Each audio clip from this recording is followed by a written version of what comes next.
Social security is a basic human right.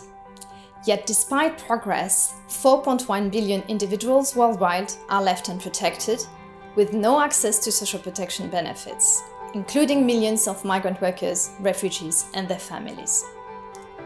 Many options exist to secure and maintain social security rights across countries, and address the protection gaps, inequalities, and discrimination evidenced during the COVID-19 pandemic. My name is Samia Kazi Aoul, and I welcome you to the Aoul Masterclass on extending social protection to migrant workers, refugees, and their families.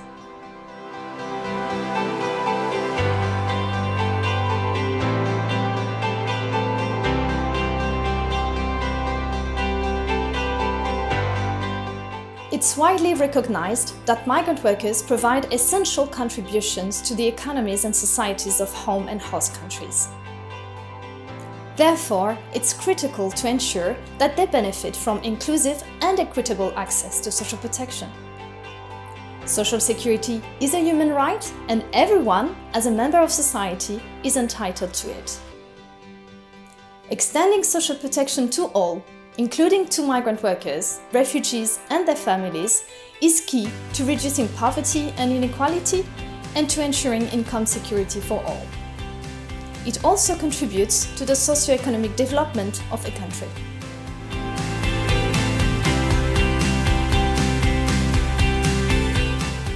It's not entirely clear how many migrant workers are covered by social protection. However, we know that approximately 4.1 billion individuals worldwide do not have access to any social protection benefits. This represents 53% of the entire global population. We also know there are approximately 272 million international migrants worldwide, and many of them face significant challenges accessing social protection. More data is needed to inform policy making, and the ILO is supporting data collection efforts in this respect.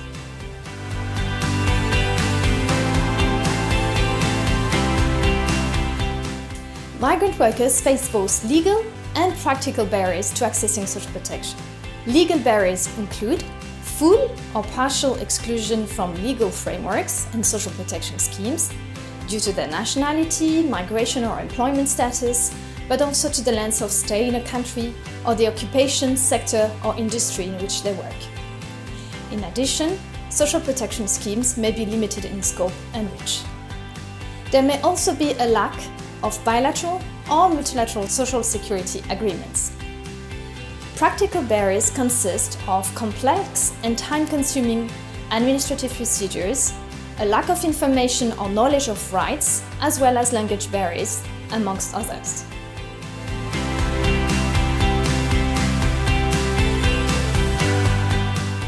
To address the previously described obstacles, both countries of destination and origin may consider the following policy options, which are not mutually exclusive.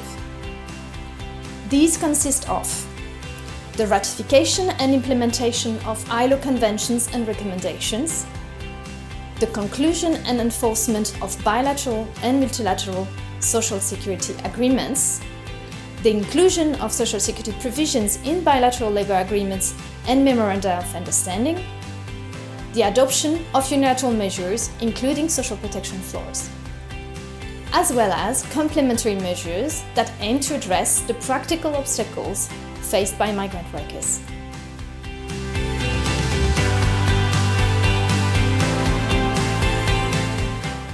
Workers and employers, organizations should be consulted and actively involved in the planning, design, and implementation and monitoring of these policy options.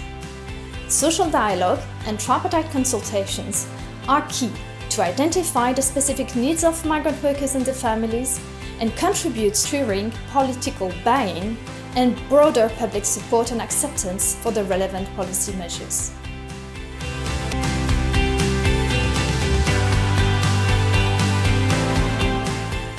The fact that millions of individuals are denied access to social protection services and programs shows that more needs to be done to make social security a right enjoyed by all.